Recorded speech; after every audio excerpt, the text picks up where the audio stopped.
Tax credit and rebates are always important, and Georgia has a very outstanding lure to Hollywood productions to come here. You know, everything from New York City to Chicago to, we've done San Francisco and Atlanta, we've done Los Angeles and Atlanta, San Diego and Atlanta. And we fell in love with the incredible crews that Georgia has to offer. I mean, one of the big issues, of course, is that it is Christmas and it's July in Atlanta. So many came running up to hug me and say, "We're so glad you're back. This was our favorite production of the year. We're so proud of it."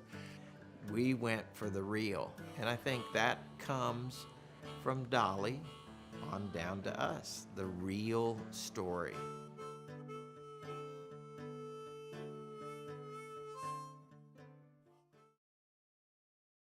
One of the things that I think any film that deals in a period, one of its main objectives has to be to transport its audience into that time period. And I think that the storefronts and the type of cars that we parked on the street and had driving by, the Christmas decorations, vintage Christmas decorations, all took us back to Christmas 1955.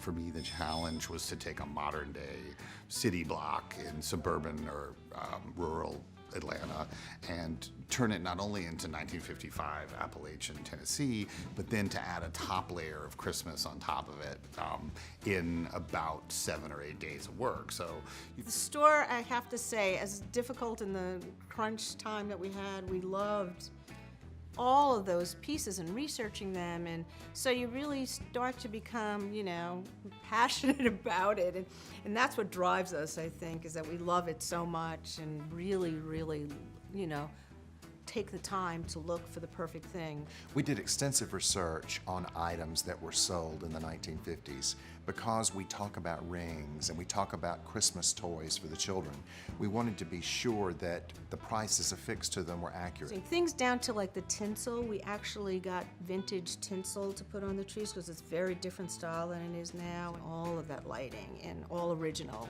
And, you know, it was really important to get everything as authentic as possible in the 50s.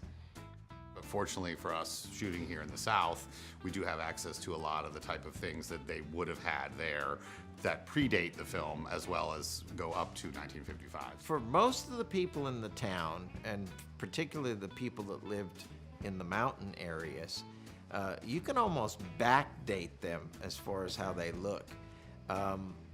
You would think when you're looking at photographs and doing your research that you're looking at pictures from the 30s, not from the 50s or even from the 20s. I think for me, the thing that helped a lot was being able to do more exterior Sevierville, which we shot in downtown Covington, Georgia. That sort of allowed us to bring 1955 into the story a little bit more than when you're just relegated to the Parton cabin. And we created what Christmas might have looked like in a little small town in America in 1955. But mixed with all the street, like the Christmas decorations on the town streets, and then you add in all the extras and the actors in their heavy cloaks and hats and scarves and everything, it sells Christmas immediately. We're all standing back there sweating and watching it. It feels like the community that Dolly grew up in Sevierville, Tennessee. I have been there with Dolly. I have seen what Sevierville looks like. And the city of Covington is being doubled as Sevierville. And we're not having to do very much in terms of changes to make it look like Sevierville. I am so proud of this franchise. I am so proud that our first movie, Coat of Many Colors, was such a critical and rating success. You know, when you think about 20 million people watching the very first Coat of Many Colors, you know, 7 months ago, it's no surprise that we had the opportunity to do a sequel. Who'd have thought that, that saving that coat would have led to what's going on today? I mean, it's unbelievable. Just a simple thing that her mother made for her out of scraps and remnants has evolved so many years later into 2 films thus far. Amazing. But the thing about this movie is that not only did it showcase the story of Dolly Parton, but it showcased the state of Georgia beautifully.